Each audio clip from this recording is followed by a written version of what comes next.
everybody, my name's Judith Thompson and I'm the North East Programme Lead for Learning Disability for the Strategic Health Authority. I'm Dave Smith. I'm working with the Strategic Health Authority on the Learning Disabilities SAF. And I'm Jenny Anderton and I'm working with the SHA Strategic Health Authority for Yorkshire and Humber. And Scott, who's sitting behind the camera, has asked us to tell you about what it is that we're doing, because it'll be a piece of work that you'll be getting involved with in the next few months. So essentially what we're doing is, we've been asked by the national strategic health authorities and the organisation that looks after all of the social care bits of local authorities to write a new joint health and social care learning disability self-assessment framework.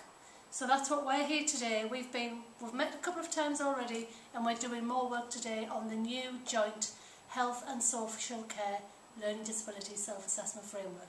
And Jenny and Dave are going to tell you a little bit about what that is.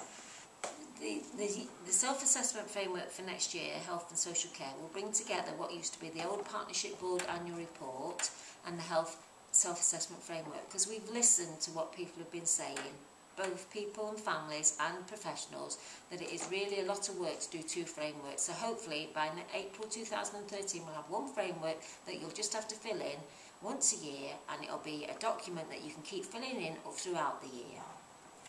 I'm from a commissioning background and I'm working with Inclusion North and Scott behind the camera.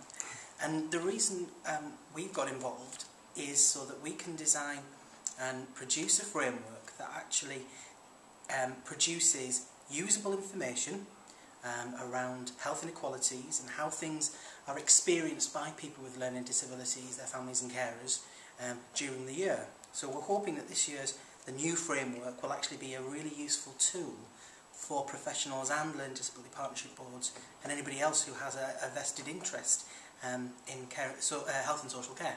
So what we're looking at today is the data set within the new framework, which will be a set of quantitative information that allows us to work out how many people with a learning disability are receiving health action plans, annual health checks, access to screening, reasonable adjustment, personal budgets, who feel safe in their environment, live in their own homes, a whole range of information like that. Hopefully we aim to have all of these pieces of work done by the beginning of December, ready for consultation. So across England people will be asked to contribute their thoughts and ideas to what we've proposed.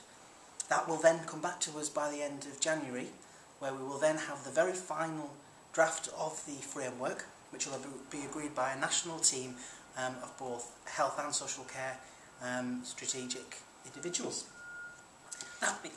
All I was going to say was it might be helpful just to be really clear that the new joint health and social care self-assessment framework isn't just the data. The data is one bit of it, but there are lots of other sections as well. Well, not too many sections, fewer than there were in the old health SAF and the Partnership Board report. So just to give you a flavour of what they are, there's going to be a section that has the red, amber, green in that we've had in the old health self-assessment framework. So that's going to ask about some very specific things for localities to assess themselves against. And then there's going to be a section on the data. There's going to be a section about making sure that health and social care comply with all the legislation that they have to comply with. And then the most important section is a section that's going to collect lived experience stories from people with learning disabilities and families. That's going to be the most important section, and that's the bit that we'll use to compare everything else with. And what's really important about this is that you get involved in this. So when the consultation comes out in December, we want you to tell us what you think about it, okay? So that'll be your opportunity to say whether you like it, what bits of the experience have been good for you in the past, and what bits you think that we should change. So please, please get involved. Thanks very much. Thank you. Goodbye. Bye.